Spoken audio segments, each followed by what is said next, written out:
Thanks for being here. Subscribe to Cheating Stories Best, so you don't miss new stories. What do you do when your perfect marriage begins to crumble because of a secret affair? Today's story with a similar plot. Stephen Moore will show how one betrayal turned his life into a fight for truth and justice. Do you know what an 8M room is? Since I wear size 10.5 shoes, it only takes me a little over 9 steps to walk, and I've done that a lot lately. You see, I've had too much free time over the past 4 months, and since I don't have a laptop right now, I'm trying to find something to occupy my mind. I either recite the periodic table in my head or the formulas I've worked on before. Sometimes I lie in bed, listen to the sounds around me, and try to identify them to pass the time. I keep telling myself that I acted in the best interests of my daughter. I know this is true, but now I wonder if I had other motives for my actions. I'm not sure of anything anymore, though, but that's the story I'm sticking with, at least until I get out of here. Good morning, Mr. Moore. How are you feeling today? My lawyer, Victoria Howe, asked me as I was led to a long, shiny wooden table and my handcuffs were removed. Pretty good. I lost 2 more pounds. I think I'll be at my ideal weight by Christmas. You know I can do 100 military push-ups without stopping. Our conversation was interrupted. Everyone stands up. The Fifth Circuit Court declares the hearing open. The Honorable Judge Thomas is present, the bailiff announced to everyone in the courtroom. The judge took her seat and, adjusting her reading glasses, looked in our direction. Miss Howe, are you and your client ready to begin? Yes, Your Honor, Victoria replied. Okay, then continue. Victoria, or Vicky as I like to call her, attempted to present another round of motions. The judge listened to her monologue, which seemed 10 minutes long, and Vicky didn't even take a breath. Vicky argued that since I was given full custody of my daughter, Linda, what I was being subjected to was nothing less than cruel and inhumane punishment. Miss Howe, is your client willing to tell the court the whereabouts of his daughter and allow her ex-wife to see her? These are the only questions we are considering today. The court does not challenge his right to custody, however, his rights to meet with his ex-wife's daughter have not been respected for 7 months. The condition of his release, as previously stated, is that the court be informed of the whereabouts of his daughter. He must also allow his ex-wife to see his daughter under a court order. It is also indicated that his ex-wife is willing to consider supervised visits if she is allowed to see her daughter again. I looked at Victoria and shook my head. Your Honor, at this time, Mr. Moore refuses to reveal the whereabouts of his daughter. In addition, we would like to file a petition to give him access to his laptop so that he can monitor the daily activities of his company, Victoria said. Contempt, disgust, no, it was more like anger that ran across the judge's face. It was almost as if she was saying to herself, "How dare you disobey my order?" The motion is denied, the judge said loudly. Mr. Stephen Moore must remain in the custody of the county jail until he can inform the court of the whereabouts of his daughter, Linda Moore. With these words, the judge hit her gavel and said, "Next case." Before the bailiff could come to take me back to my cell, Vicky whispered, "She's against you. Did you know that? She'll keep you locked up until you tell her where Linda is." I could tell that Vicky, like the judge, was becoming more and more irritated with me. "Vicky, do whatever you need to do to get me out of here. I don't care how or what." "Steve, tell them." "I can't, and you know why. Just go back to your office and do what I'm paying you big money to do, and ask Carl to come by tomorrow and tell me how things are going in my company," I said, looking at the gloomy Vicky. "Steve, I'm running out of options." "Vicky, I believe that you will get me out of here, and we will celebrate Christmas with our family again. So no matter how much it costs, get me the hell out of here." With these words, I was handcuffed again and escorted back to my cell. This is how my last 3 court appearances went. Vicky was right, the judge was really after me. She developed a reputation as a tough judge. She didn't allow anyone to manipulate her in her court, no matter how much money they had, and I had a lot. The next day, Carl stopped by and gave me an update on how things were going at my company. "Carl, I wish you would smile just once in a while. It would really cheer me up, damn it," I said with a smile. "Steve, how can I smile when so much is not getting done because you are sitting in this place? Tell them what the hell they want to know so we can get back to running your company." I glanced at him. Okay, I tried. We continued. Over the next hour, he reported to me how everything was going. I trusted this guy as much as I trusted myself, and he never let me down. We were still making money, but the negative publicity in the newspapers was hurting some of our new business. Carl, these idiots are doing this to look good in the eyes of the media and their shareholders. You and I both know that they can't get our products anywhere else in the country, so they'll eventually have to turn to me. However, there are 2 companies that I want to pay dearly for this when they return. They smeared me in the press, and they will pay 10 times more for every word printed. By the way, how is our other project going? I knew that our conversations were always recorded. We are making progress, but it is slow and expensive. Carl, I said, looking him straight in the eye, I don't care how much money or people you have to put into it. I want it done and done soon. Understood? Yeah, boss. I just wanted you to know about the costs. I trust that my company will be in good condition when I leave here, and don't worry, you will be richly rewarded. By the way, find another group of lawyers to help Victoria Howe. The judge seems to have a personal grudge against me. See if we can get her off my case. You know if this doesn't work, you'll only make her angrier, right? And what? What is she going to do, put me in jail? I snorted. Also, do a background check on her. There must be something we can use. I told him, standing up as our hour was coming to an end. Take care of my baby, okay? I turned and walked back to my cell. That night, I counted the cracks in the ceiling and found another one after counting and recounting 5 times. Only 21. I have to complain about my conditions to the judge, I joked to myself before laying down on the bed. Divorce was terrible, if for no other reason than because I thought it would never happen to us. Thank God my father convinced me to enter into a rock-solid prenuptial agreement, or it could have been much worse. I had just established myself in the industry, and my love for Sheila had blinded me. At that time, it did not seem necessary to me to enter into such an agreement. Hell, we were going to love each other forever.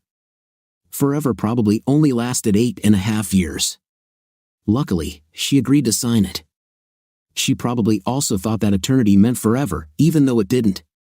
Like I said, I'm rich, but above all, I'm smart and maybe a little arrogant. I probably could not have gone to school at all, but my mother said that I needed a normal upbringing. This included the school experience, although I was bored most of the time. However, she agreed for me to take college courses online as long as it didn't interfere with my regular life. I graduated from college and received my bachelor's degree by the time I was a senior in high school.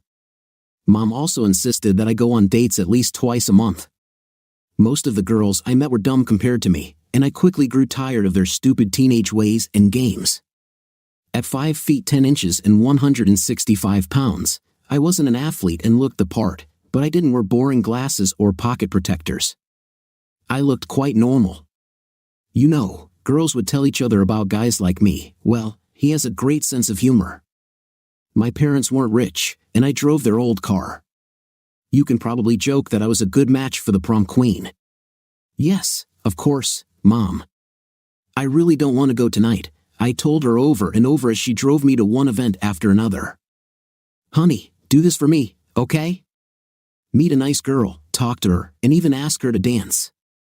Young man, you may be book smart, but you also need to learn how to communicate with others. You can't learn communication skills from a book, they have to be experienced, she always reminded me with a smile on her face. Now go and have a good time. My mother never took no for an answer. She was going to make me a sociable person even though I didn't want to be.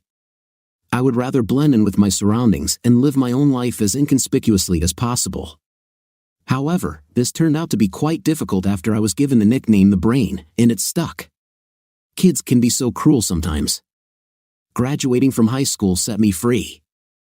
I received a full scholarship to our state university and could do almost anything I wanted after that. I double majored in chemistry and biology with a minor in mathematics. Through college, I received a research grant to work on food enzymes, and that's how I met Sheila. She was studying to be a laboratory assistant.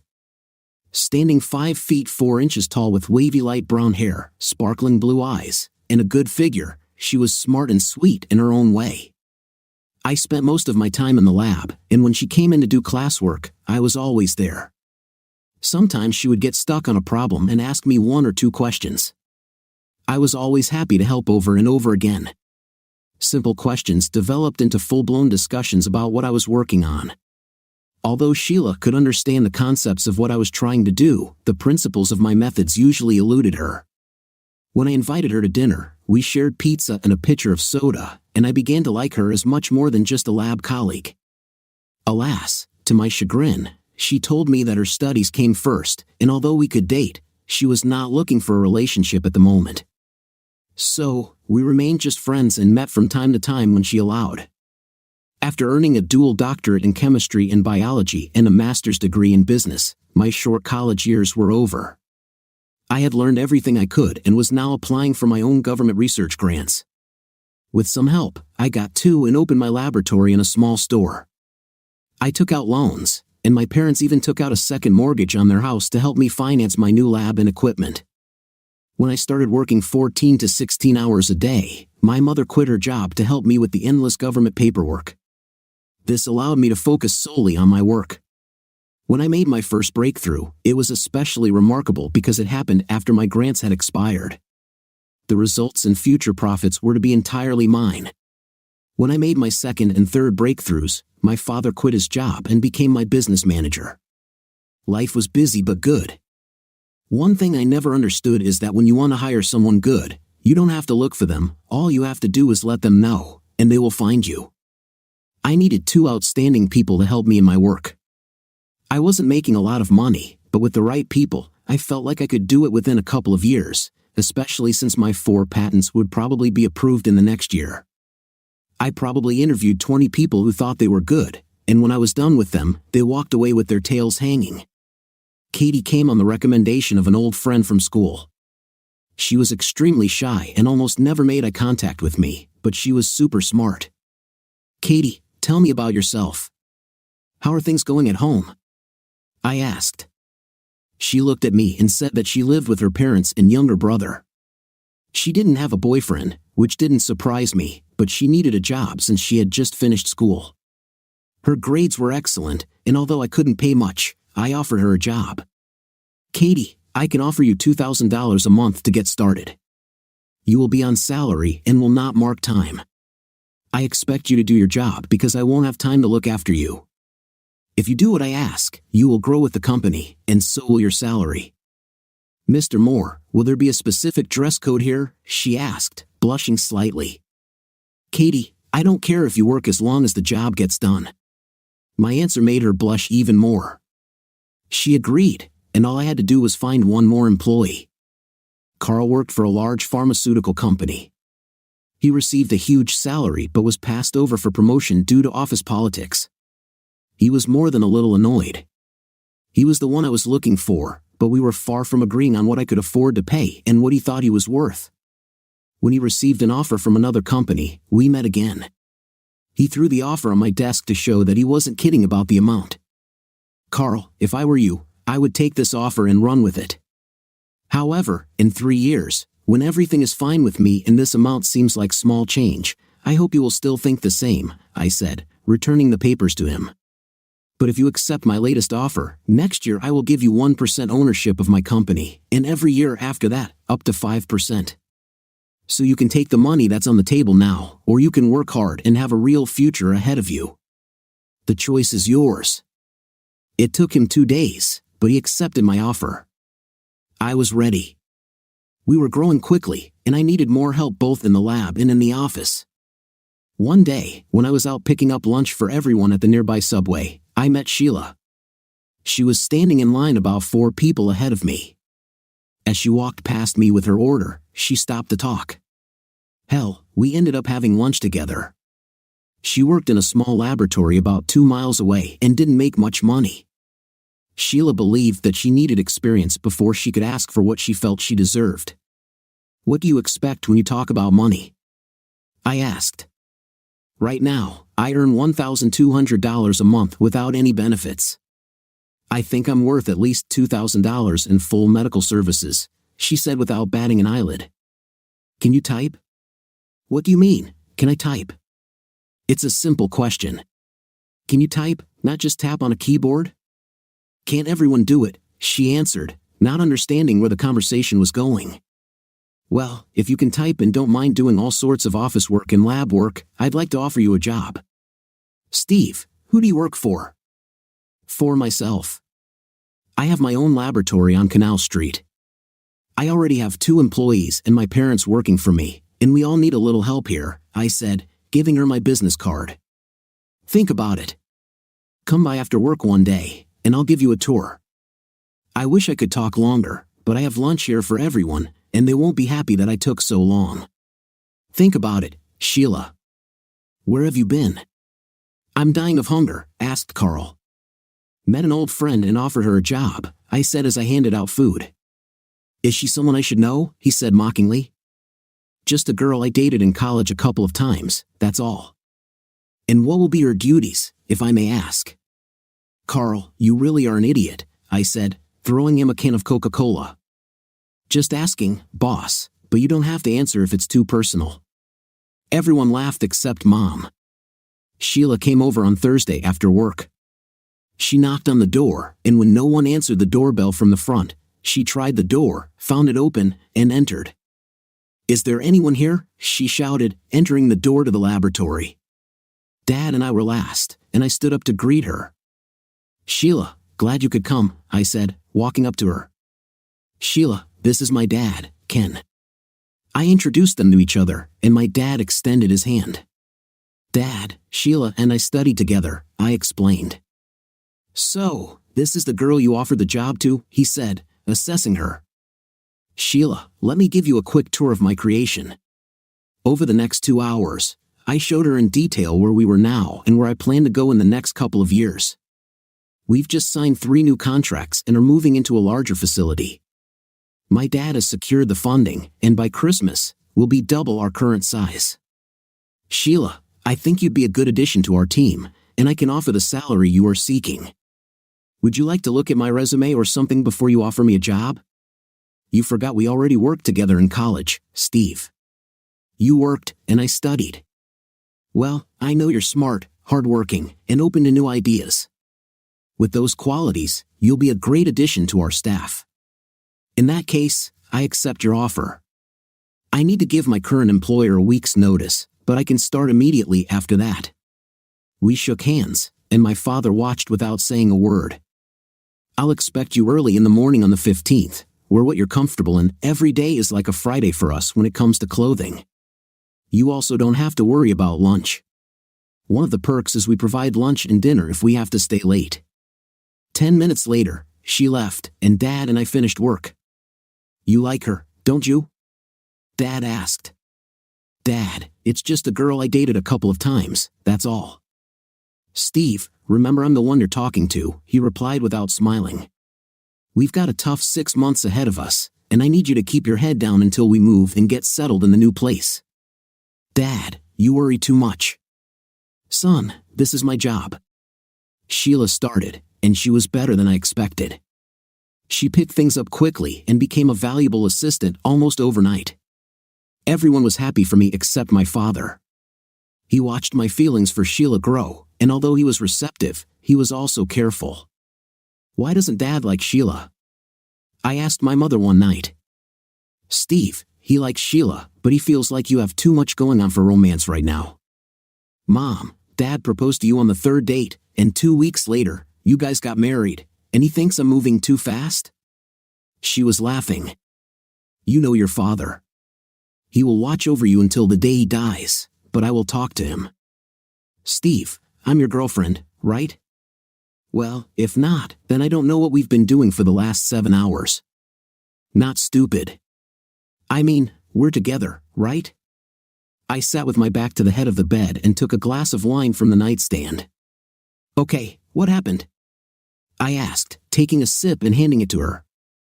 I just want to know that we're walking down the road together, that's all. In other words, you want to make sure I don't just use your hot body for my own gratification?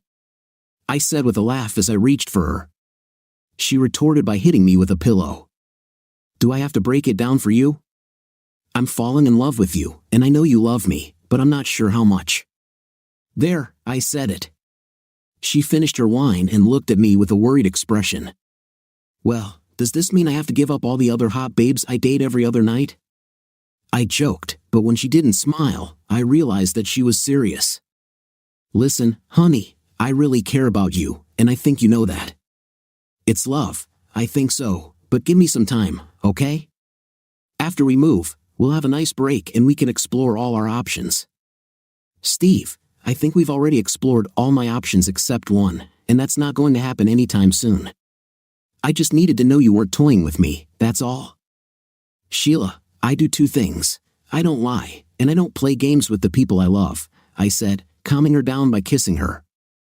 "So now that we've got that cleared up, what is this opportunity that you haven't mentioned yet?" We returned to what we had been doing for the last 24 hours, each trying to tire the other out. I won. After that, we became an official couple, and everyone knew and accepted it, even my father. The next few months were tough. Things were going well, and with the move, we had little time for each other. By the 15th of December, we were in our building, and by the 22nd, everything was up and running in time for Christmas. We closed the place between Christmas and New Year's, and everyone relaxed over the holidays. We spent Christmas Eve at her parents' and Christmas Day at mine. By the evening of the 25th, we were exhausted. "I'm serious." "I'm serious too," I replied. I sat her on my lap. "Steve, look at me, please. I want us to get an apartment together." This made me stop for a moment and look at her with real eyes. "I'm serious. I think it's time for us to move in together." "Steve, I'm 23, and you're 27. Don't you think it's time for us to move? For what we spend on hotel rooms, we could pay for an apartment," she added in an uncertain voice. "That is, of course, if you want to." I figured that sooner or later this would definitely happen, and I was already thinking about it. With the move, everything should return to normal, whatever that may be. I really like the idea of us living together. "Okay, when do you want to do it?" I think it surprised her a little. She was probably preparing herself for an argument, and now she just sat there looking at me until her brain caught up with what I had just said. "Oh my God, this will be so great. We'll have our own place, and we won't even have to wear clothes if we don't want to." She bounced on the bed. When she stopped and had a serious look on her face, I became a little worried. "How do you think your parents will react to this news, especially your father?" It took about 3 weeks, but we found a suitable place and moved in together. My parents wanted to know what my intentions were, but all I told them was that I wanted to get to know Sheila better. "I think you know her pretty well," Mom said with a wink, "judging by all the Hampton Inn bills I've paid over the last few months." Dad didn't say a word, but he knew he couldn't control me anymore. Life was good. Over the next 2 years, my business grew rapidly, and we expanded once more before finally settling into another larger facility. That same year at Christmas, I proposed to Sheila, and she accepted. Dad insisted on a prenuptial agreement, and although I objected, Sheila did not even think about signing it. I made 2 modifications to make it less difficult, but in the end, we all got what we wanted. 3 months later, Sheila became pregnant, and her mother was overjoyed. When Linda was born, Sheila quit her job and stayed home to care for her. She was beautiful and looked just like her mother. She had the same light brown hair, blue eyes, and a small mole on her right ankle. Mom and Sheila became friends like thieves while Dad and I ran the company. The next 5 years were good for us. My business nearly quadrupled in size, and I increased my number of employees from 4 to 14. Usually, I still feel busy, but Sheila requires my presence at dinner at least 3 nights a week.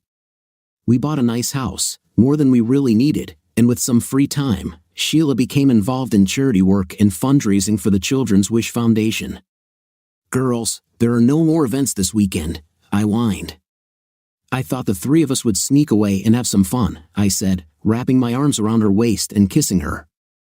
"If you cancel, I will make it worth your time," I said pleadingly. "Honey, you know that Saturday's auction is important to me, and it's for a good cause," she replied, kissing me. "These kids won't be able to sneak away for the weekend, but if we raise enough money, we can at least make some of them smile." She had a good heart, and although I didn't like it, she was right. So on Saturday night, we all went. I told my parents that if I had to go, they would go too. They didn't care, except that my dad said he wasn't going to dance no matter what my mom said.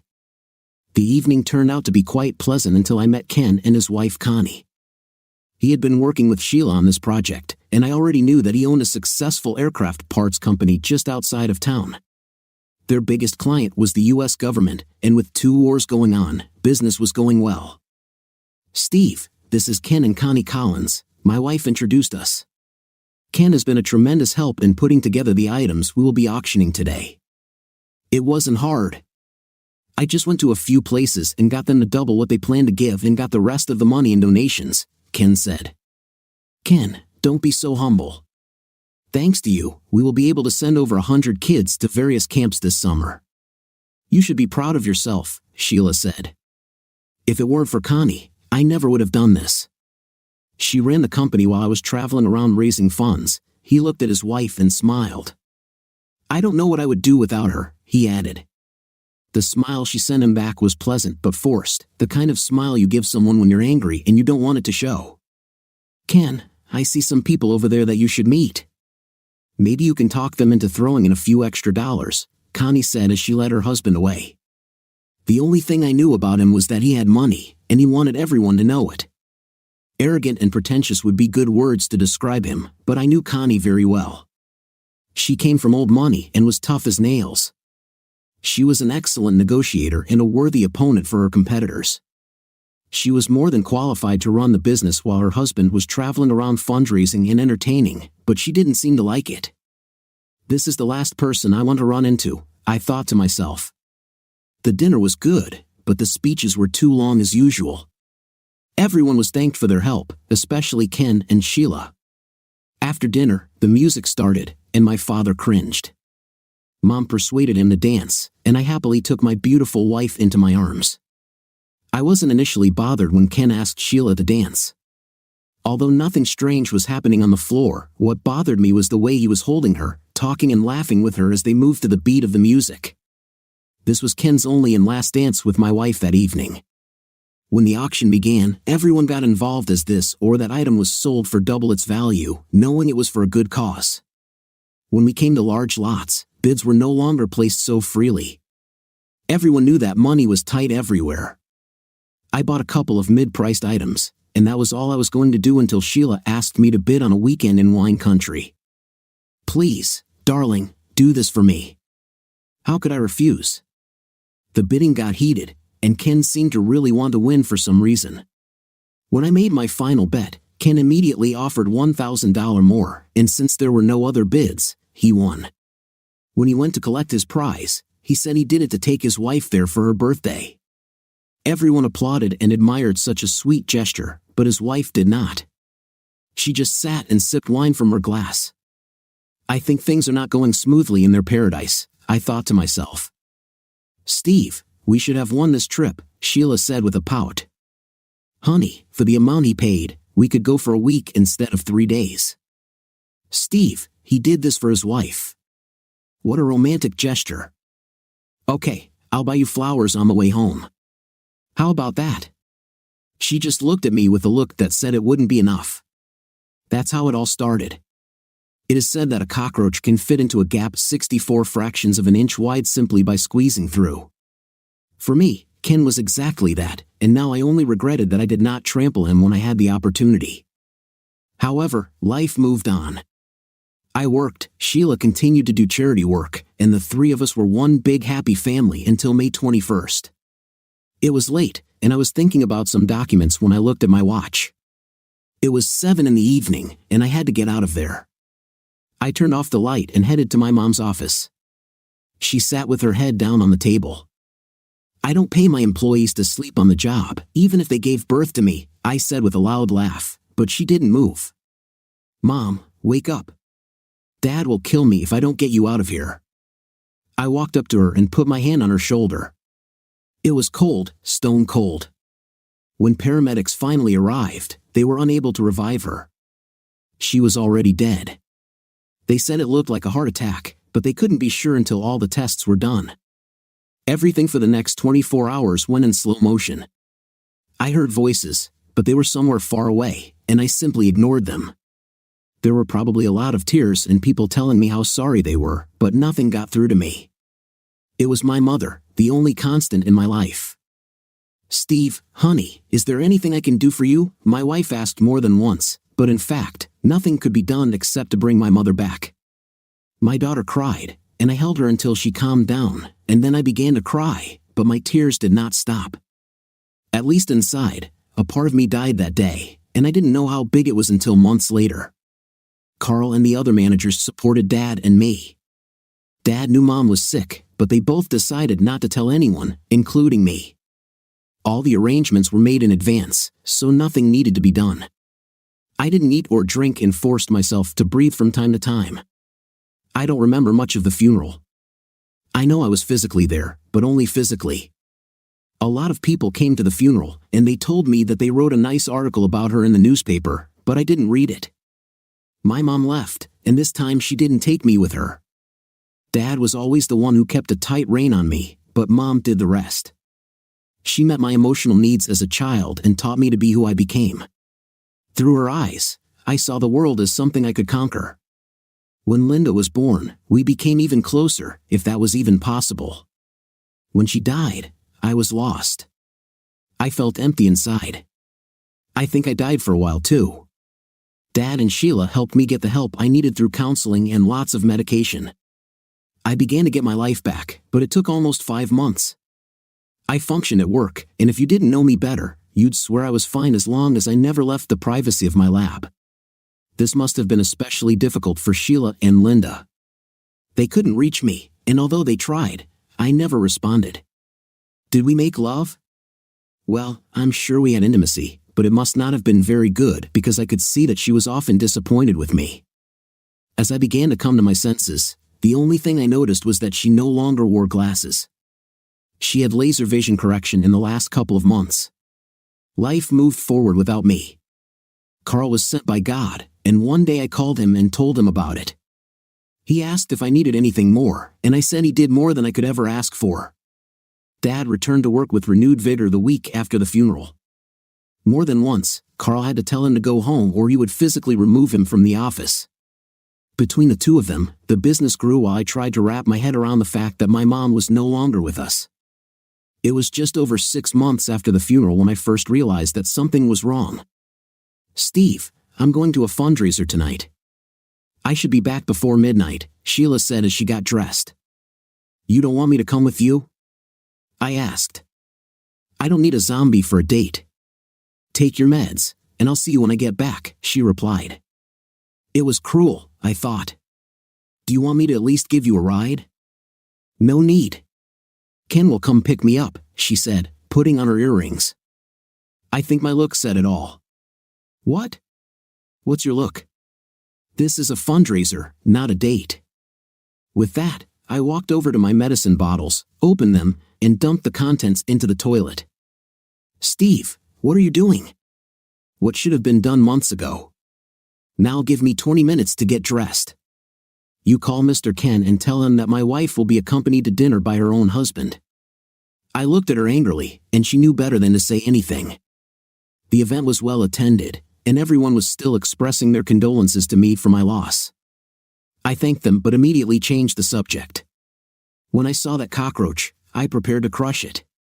"Steve, you look good. How are you?" Ken asked. "Couldn't be better, Ken," I said out loud while inwardly I looked at him with contempt. I think he got the hint because he quickly apologized and left. "That wasn't very friendly," Sheila whispered to me. "I have no reason to be friendly to him," was my answer. After dinner, when the music started, I asked Sheila to dance. "Are you able to?" she asked. "I'm not dead yet," I replied, smiling. So we danced for the next half hour. It felt good to hold her in my arms again, and then it happened. "Hey, old man, can I ask your lovely wife for this dance?" Ken asked, already reaching out to her. "No." I suppose the surprised look on his face meant that he was not used to being rejected. This also surprised Sheila. "Steve, it's just one dance," she pleaded, looking at me. What about no, don't you understand? Okay, let me say it again slower so you fully understand what I mean. No, you will not dance with my wife now or ever in the future. Now, do you understand, or do I need to write this down for you? I said, looking him straight in the eyes. No problem, he said, walking away. Steve, that was rude, Sheila said. Did you want to dance with him instead of me? Of course not. Why are you asking such a thing? Because that's how you looked at me when I basically told him to go to hell, that's why. My mind began to make a lot of assumptions after that night. Did we make love the night we got home? No, she complained that she had a headache. The next morning, I was gone long before Sheila woke up. I was the first one at work.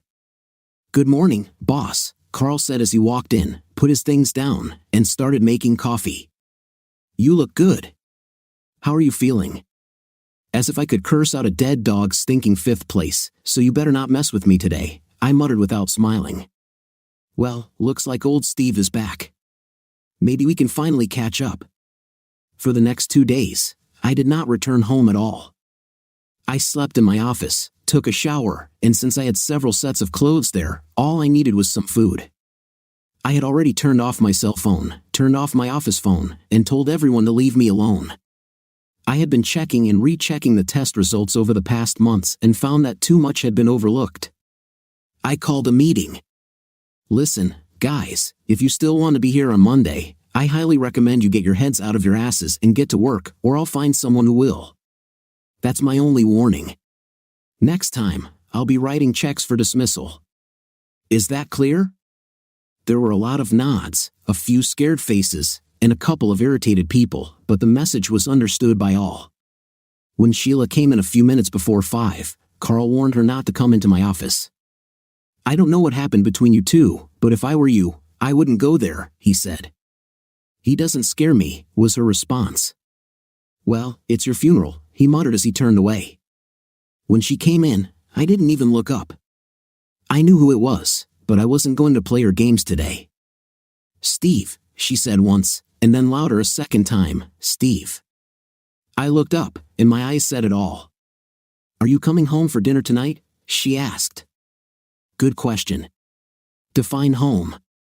What are you talking about? It's a simple question. Sheila, define what home is and why the hell I should go there. Okay, I'll play your stupid games. Home is where we all live and where you have to come every night to eat and sleep, she replied sarcastically. See, that's my point. This is where I live with my loving family. This was my fortress of privacy, where I could be myself, play with my beautiful daughter, and make love with my wife. Now, I'll ask you again, why do you want me to go to a place where I know I'm not welcome? Steve, you haven't been there for months. When your mom died, you left us, and for a while, I thought you were coming back. She died, you didn't or shouldn't have. It might have been hard for you, but how do you think we all felt, knowing that we couldn't do anything? I don't know how often I reached out to you in bed, hoping that at least once you would take me into your arms. I so wanted to make you feel better, drive away all your demons, but you never let me in. I tried. God knows how hard I tried.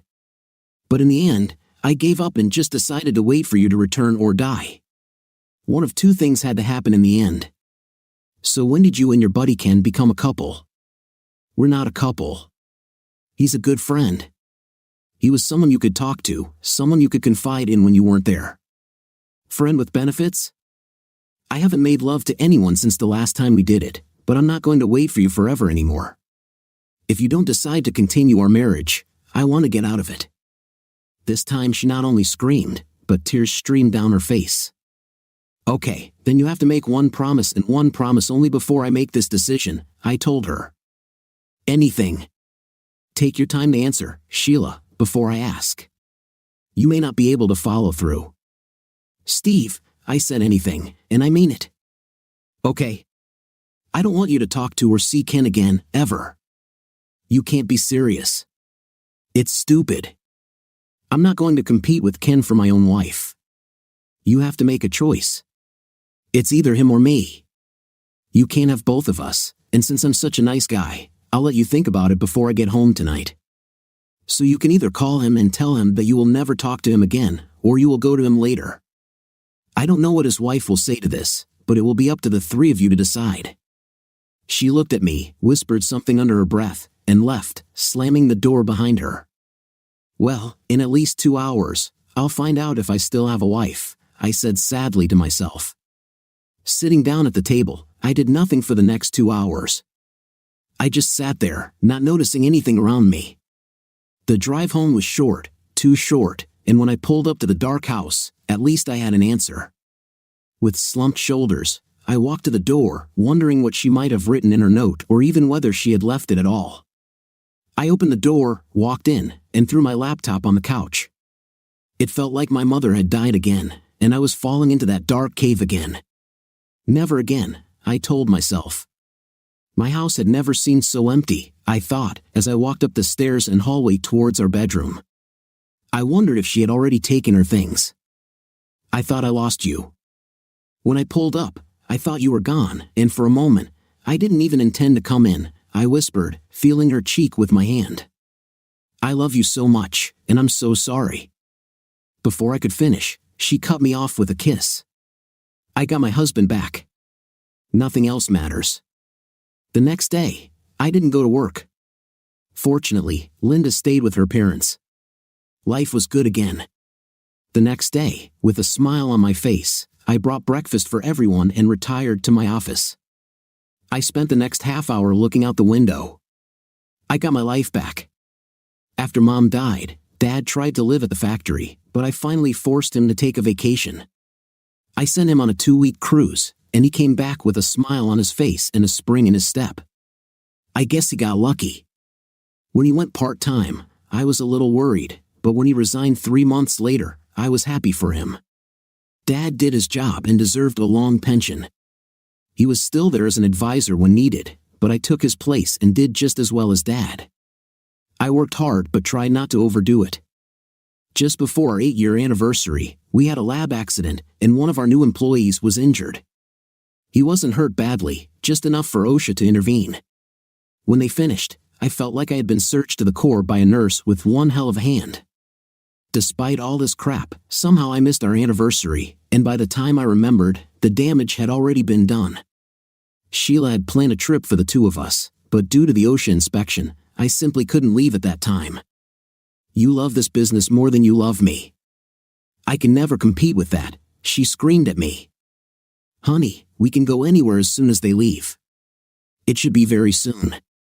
But she didn't want to hear it. We were still close, but there was a feeling that something was wrong between us. We seemed like a happy couple, but something was wrong, and I couldn't figure out what it was. Sheila hadn't been as active with the Children's Wish Foundation for the last couple of years. However, after the incident in the laboratory, she became involved again.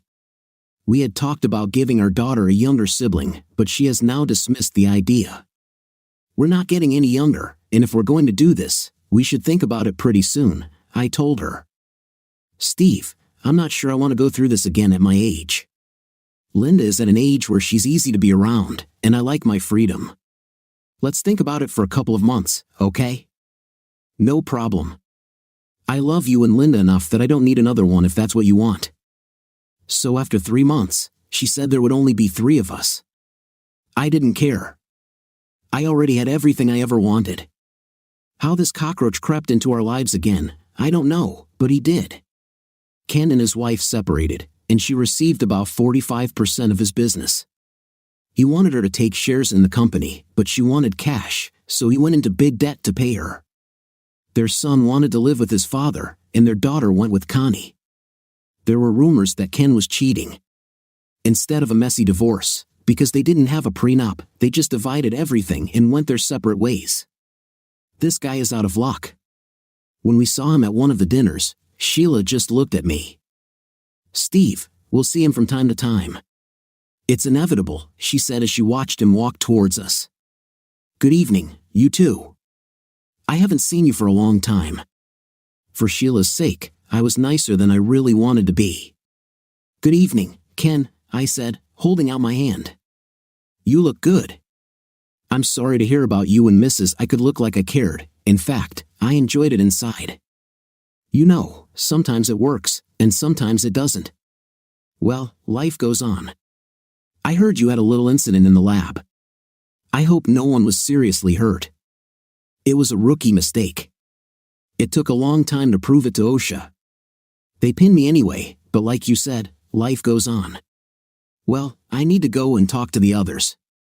I see a couple of new faces that haven't donated yet tonight. Take care, and hopefully, I'll see you again, he said with a big smile and walked away.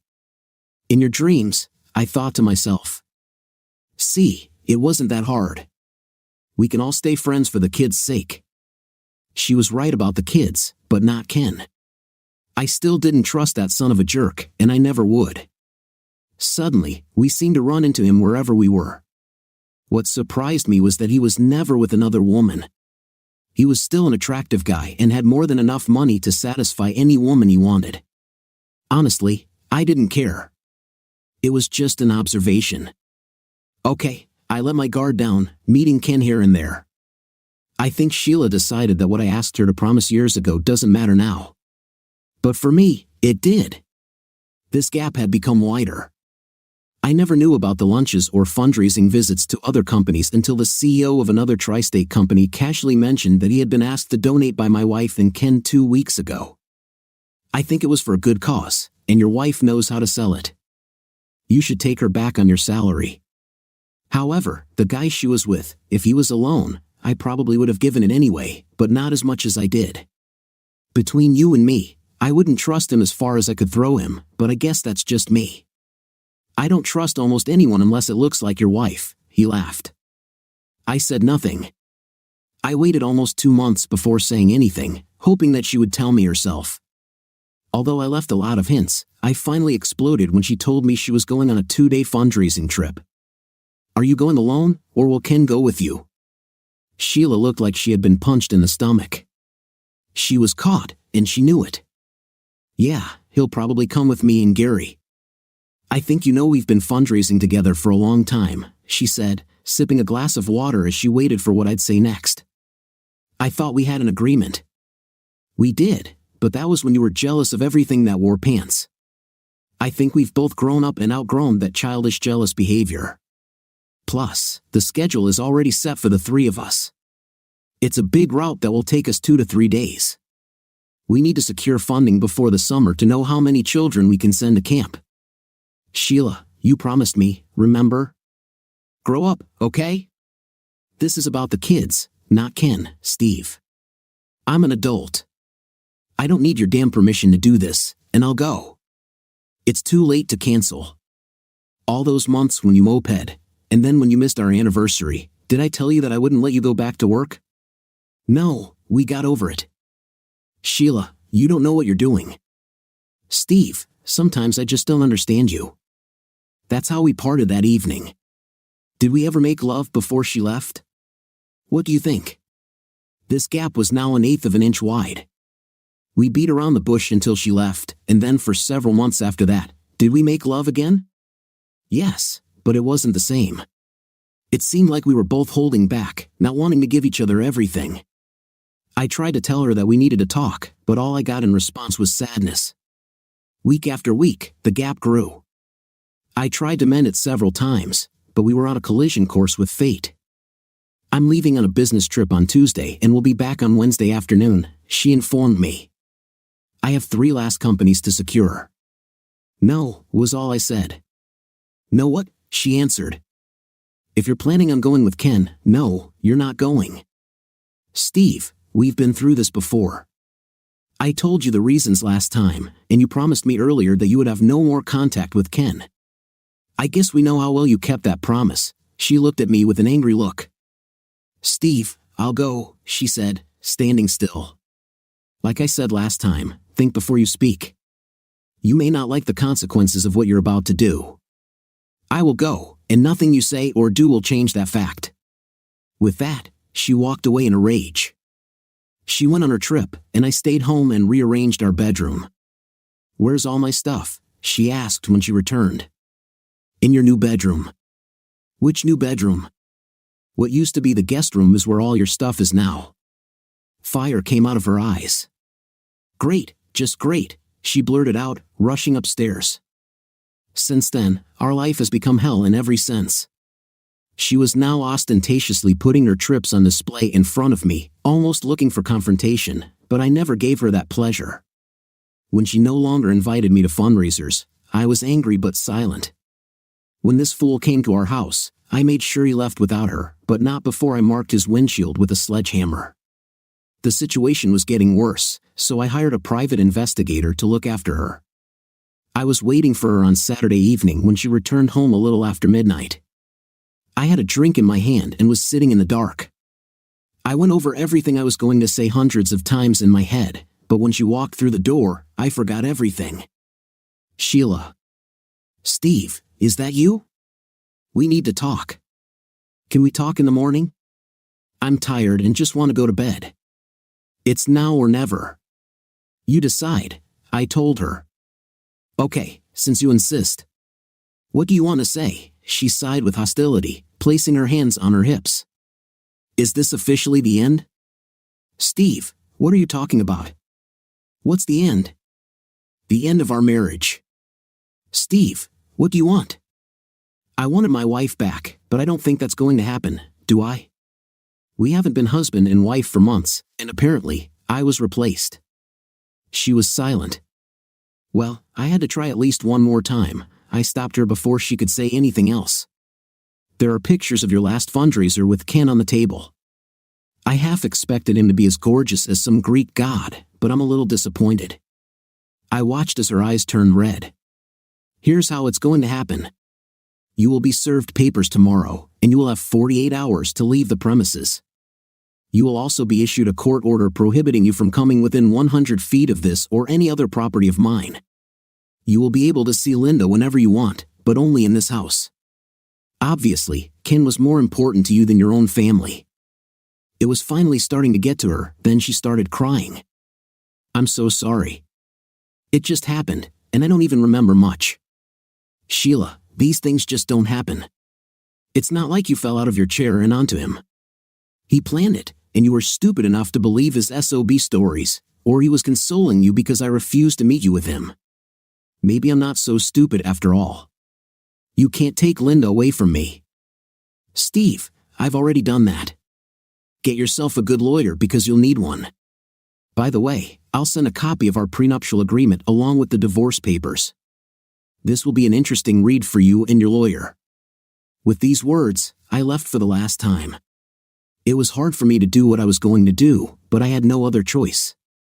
Ken paid for Sheila's lawyer, but it didn't help her. I thank my father every day I spent in court. No matter how they tried, this contract could not be broken. My team of lawyers got me full custody because I could provide for Linda while Sheila would have to go back to work to make ends meet. She received a lump sum of $50,000, paid for by BMW, all of her clothes and jewelry except those that were my mother's, and finally, generous visiting rights. We agreed on 2 meetings a week and every other weekend. I knew she would end up moving in with Ken because her parents had almost disowned her, but I decided for my daughter's sake to take the high road. It was fast. In just 3 months, our divorce was finalized, and I was free from both of them. Whenever I saw them on the street or at an event, Ken always gave me his stole-your-wife grin, while Sheila always looked away. Like I said, I tried to take the high road until something new came to light. Dad, I don't want to stay over at Mom's anymore, Linda told me one Friday night. I'm afraid of David. Honey, just go back upstairs and I'll talk to Mom when she gets here. Unpack your bags because you're not going anywhere tonight. Dad, I don't want to get you in trouble with Mom. Maybe I should just go. Linda, my dear, your safety is more important to me than any problems your mother may cause. I love you. Now come upstairs and let me talk to your mother. I was wrong. Sheila called me every name she could when I told her I wouldn't let Linda go with her. Steve, David is a little wild, but he's a good boy. She's probably making this all up so you believe Ken's son instead of your own daughter. I thought you were naive to believe Ken last time. Now I think you're just stupid for risking our daughter's safety. You can see her here, but no more sleepovers. You can't do this. I have a court order backing me up. She was now yelling at me. Sheila, I think it's time for you to leave. I closed the door in her face. I called my lawyer and told her to start working immediately because as soon as Ken found out, his pride and hatred of me would take over. So be it. Without any physical evidence, the court overturned my decision. I fought as long as I could, then asked my lawyers to stall. My father had always supported me in the past, but now I was asking him for something that would make it very difficult for him. However, I had no other choice. Dad, I need you to take Linda abroad tomorrow. I will lose this case and will have to give Sheila the right to spend the night with Linda. Dad, I cannot put Linda in danger. Here is her passport, birth certificate, and 5 cash receipts of $100,000 each.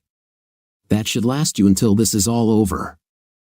I don't want to know where you'll end up, but it should be a place where you'll be hard to find, if you know what I mean. No contact for 6 months, and if you don't hear from me, wait another 6 months. Steve, I'm just seeing someone, and if you don't mind, I'd like to take her with me. You're an old ladies' man, I said, smiling. Take whoever you want, but it has to happen tomorrow morning. I don't have much time. On Thursday, I kissed my daughter goodbye. I wasn't sure when I'd see her again, but I knew it wouldn't be anytime soon.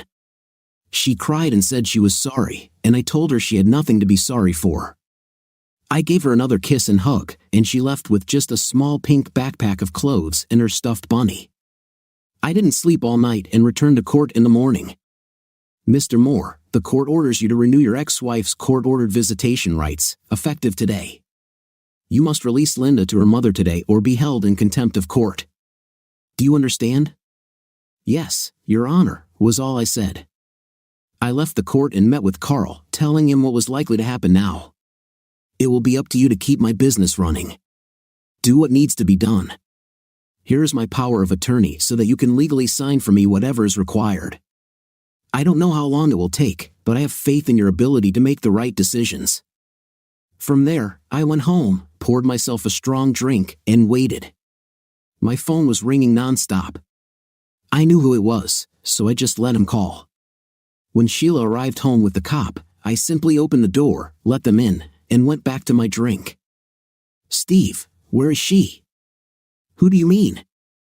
I said, continuing the game. You know who. Where is Linda? You mean she's not upstairs? Well, then she's probably with one of her friends. You know she has a lot of friends. You were supposed to give it to me this morning, and if you don't show it, this man will arrest you. She looked confident. You really are a stupid woman, you know. Do you think I would actually put Linda in danger for you or anyone else? Apparently, you don't know me at all. I smiled at her, which made her even angrier. I was arrested and taken to the station, where I was placed in a cell. The next morning, I was brought before Judge Thomas, who demanded that I reveal the whereabouts of my daughter. Your Honor, I don't know exactly where my daughter is, I told the judge. Well, Mr. Moore, perhaps a few nights in a cell will refresh your memory. Mr. Stephen Moore, I find you guilty of contempt of court. You will be held in custody until you reveal the whereabouts of your daughter, Linda Moore, and prevent Sheila Moore from exercising her court-ordered visitation rights. That's how it all started. After 4 months, Sheila wanted to meet me. I refused the first couple of times, but then curiosity got the better of me. You look a little thin, she said as we sat down at the simple wooden visitor's table. Just getting rid of the extra weight I've been carrying around for the past few years, I replied. Steve, I don't want this, but I want to see my daughter. She told you what was happening. I warned you, but you didn't listen, and now we've both lost what we valued most. I've changed my request for judicial review of the meetings. Didn't they tell you? I heard, but I don't trust you anymore. You learned to lie, remember? Steve, that's old news. We have to move on. We're not married anymore. Your fault, not mine. Does it matter whose fault it was? What matters to me is that I have never cheated on you in our entire marriage. You can't say the same, can you? It only happened once. You have to trust me, and it happened after the big fight we had before I left. So you said to yourself, I'll show this fool by spending 2 days in bed with Ken. You brought this on yourself. Don't you think I understand it now? If I told you I was drunk and didn't even remember, would it have changed anything? Your man showed me those terrible photos, and I only had a hazy memory. I can say sorry until the end of time, and you'll still never forgive me, so why waste your time? The issue is that I won't let Ken's son get close to our daughter. You may think it's not that big of a deal, but to me, it is. I don't trust you anymore because even though I gave you a chance to make amends, you still lied to me. Now you will live with this decision for the rest of your life. You know those pictures of you and Ken? If they somehow end up on the internet, how effective will your fundraising be after this? They might give you a couple of bucks for the night, but what self-respecting CEO would donate money to someone like you? You wouldn't. I wouldn't say I will because I'm in the prison where you put me, but if some evil person wants to take revenge on you, I won't be able to stop them. Imagine the look on your mom's face if someone sends them to her home address or maybe the church they go to. Anyone can easily figure out that you had intimacy with someone other than your husband while we were married. Do you hate me that much? You have no idea what I'm willing to do to protect our daughter. I think we know which side each of us is on. Plus, you'll have to support your new man when his world falls apart. Steve, what are you up to? What could I be up to? I'm in prison, remember? A month later, Carl came to me with the usual update. Steve, I provided everything you asked for. Everything is checked and fully documented. We have not one but two pieces, if you know what I mean. I'm ready to get started on this. All you have to do is just say the word. Carl, I need you to do me a big favor today. I explained what I needed. You're joking, right? No. Do what I asked and then come see me on Thursday. Then I'll let you know how to proceed. I slept great Tuesday night. I would have slept through breakfast if the guard hadn't told me that I had a visitor. Good morning, Ken, I said with a big smile on my face. I'm guessing it's a beautiful day outside, although I haven't had a chance to see it in a while. Stop talking nonsense, Steve. Your man said that you want to tell me something important. I'm here. Let's talk. You have 5 minutes. Ken, I know Sheila lives with you now. This brought a scornful smile to his face. Not only does she live with me, but she sleeps with me every night, he chuckled. Just stick to the plan, I told myself. Anyway, I want you to kick her out of your place today and sign a written agreement that you will never see or talk to her again. Is it clear? Why the hell should I do this? Because if you don't, I'm going to unleash the hounds of hell on you, and my friend, you won't like it. Trust me. You stupid weakling. I took your woman, and now you threaten me from here. You are pathetic at best. If this is the best you can do, I'll leave now. Just so you know, I'm planning on having some fun with Sheila tonight.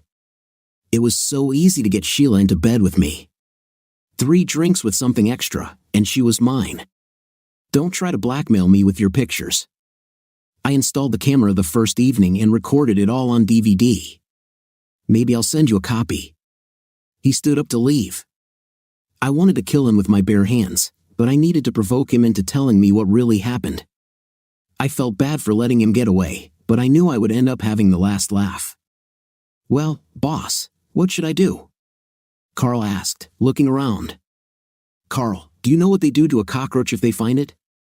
They crush it under their feet. I told Ken that I would unleash the hounds of hell on him, and he laughed at me. Do it, and do it today. I gave him final instructions, and I didn't care if it was recorded on the prison monitors. 2 days later, Collins Manufacturing was investigated for falsifying test data. It turned out that about 30% of the parts were not even tested, and those tests that were carried out were, in most cases, falsified. Parts that did not meet specifications were approved, shipped, and built for the military. A former employee came forward, saying he could no longer live with himself knowing that parts for military aircraft were not produced to the specifications of their orders. A government spokesman said all open orders had been suspended and all assets of Collins Manufacturing had been frozen pending further investigation. I think this former employee will sleep much easier tonight, knowing he did the right thing by exposing a potentially deadly situation at his former company. I felt pretty good, even though I was in prison. Collins Manufacturing's shares dropped like a rock. Ken's face appeared in the news for the next few weeks, and he was now facing criminal charges. As an aside, the video of Ken Collins was turned over to the district attorney yesterday. In the video, Ken confessed to an inmate in the county jail that he had put illegal substances in the drink of an unknown woman for the purpose of seduction. At this time, neither woman has come forward with allegations, but the case remains under investigation. About a week later, I was again called before Judge Thomas. "Mr. Stephen Moore, you are free to go. Your ex-wife has withdrawn all charges against you and asked the court to set you free. I am not sure what game you have been playing with this court, but I strongly recommend that you do not come before my bench again. Is that clear?" "Yes, Your Honor," I replied. "Case closed," she said, slamming the gavel down on the table. "Baith, call the next case, please." And now it is finally over. "Well, Steve, you're free," Vicky told me. "I hope you can go back to your normal life now that this is all behind you." "Vicky, nothing will ever be normal again after what's happened to me over the last 9 months. I just hope everyone responsible gets what they deserve." I left the court, and Carl picked me up outside.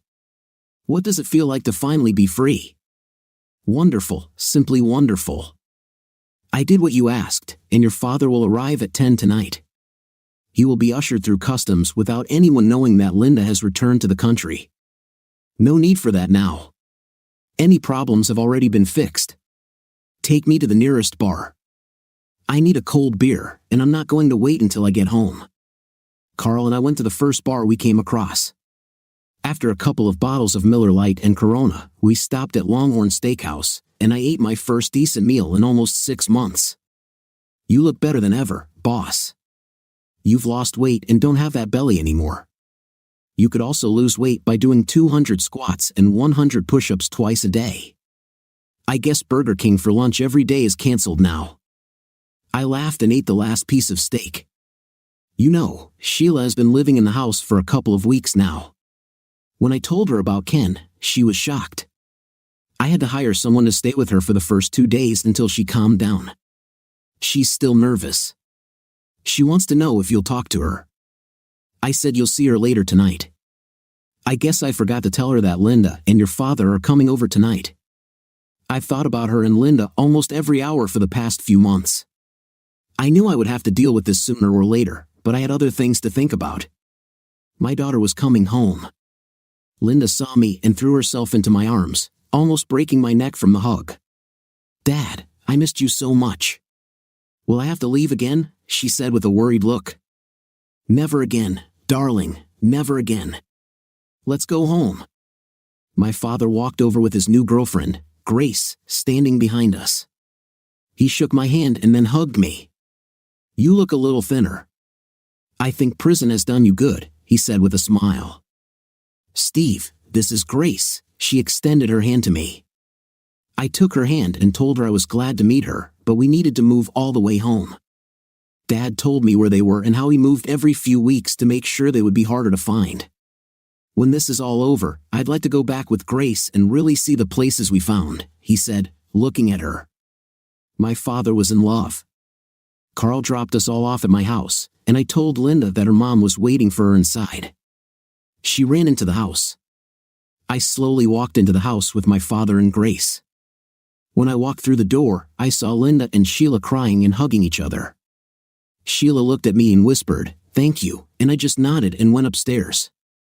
For 2 hours, everyone gave me updates, but finally, I could see everyone's eyes starting to glaze over. It was time to call it a day. Linda got her room, Sheila got hers, and I got my old bedroom. Dad said he would see me in a couple of days and left with Grace. "Steve, we need to talk," Sheila tried to start, but I told her there would be time later. I took a long, hot shower in my own bathroom and lay down in my big, soft bed. It was a heavenly feeling. It was difficult for me to fall asleep. I was used to all the night noises from prison, and my bedroom was almost too quiet. I don't know who stocked the refrigerator, but at 7 o'clock the next morning, I was just glad to have real food for breakfast. Sheila came down a little late, dressed in the white robe I had given her many years ago. "Have you made your coffee yet?" "The whole pot?" I asked. "Come on," I said, taking the second cup. Carl called me the day before you met Ken in prison. He told me everything and said that I better not even go back to his house to get things. He kept me informed of what was happening and the fact that Ken was much worse than I could have imagined. Sheila, we don't have to discuss this right now. I tried to argue, but she interrupted me. Steve, if we had had this conversation months ago, none of this would have happened. But we didn't, and it did. I'm not even going to try to say I'm sorry because those words don't even come close to conveying what I did to you and Linda with my stupidity. Just please don't take my daughter from me anymore. I can't live with this. The tears started flowing again, and the hatred I felt was gone, but she was no longer my wife. Sheila, you can stay here as long as you want. I'm not going to kick you out. Carl will pick up your things from Ken tomorrow. He's the least of your problems right now, I said with a huge smile on my face. We're not married anymore, and we never will be. You chose him over me and Linda's safety, and I can never forgive you for that. She cried even harder. For our daughter's sake, you can stay here as long as you want. You can have your bedroom, and I can have mine. Right now, Linda needs both of us to bring her back to reality, not two people pulling her in different directions. So, if you agree, so be it, at least for now. My only request is that you do not bring home men, friends, or lovers. Is that clear? She nodded, but I could see that she was a broken woman. She had lost everything because of her naive delusions, and she knew it. 4 months have passed since Linda returned. Life is almost back to how it was before all this madness. Dad married Grace in a small family ceremony, and they are now somewhere in Mexico sightseeing. I asked him where he was going, and he just smiled at me. I told him to call if the money runs out. My business is doing better than ever, and when I was cleared in the papers, all those scoundrel companies that convicted me started coming back. I decided to leave all that behind and not inflate the prices, well, maybe not too much. Ken has lost everything and is facing multiple charges. He will likely spend over 20 years behind bars. His ex-wife called and said she knew what kind of person he was and hoped we could rebuild our lives. We meet for lunch sometimes, and she is truly a wonderful woman who I would like to get to know better someday. Sheila still lives in the house. She's not dating, she works part-time in the lab while Linda is at school. I pay her like any other employee, but I try to contribute as much as possible to her retirement fund every month. Are we together? Not really. And like her, I don't have the time or even the desire to date right now. Are we together? Absolutely not. I still don't trust her, and I don't know if I ever will again. But Linda still has a few years left before she graduates, and I'm not going to kick Sheila out at least until then. That is, unless I meet a smart, beautiful woman who I can trust and feel comfortable with. If I've learned anything these past years, it's that anything can happen when you let your guard down. In the end, Stephen managed to preserve his honor and protect his daughter, but the price was high. This story reminds us that the truth can destroy everything, but it is what gives us a chance for a new beginning. Every action has consequences, and only time will tell if it was worth it. Let us know how you like our story in the comments. Thank you for staying with us, and bye-bye.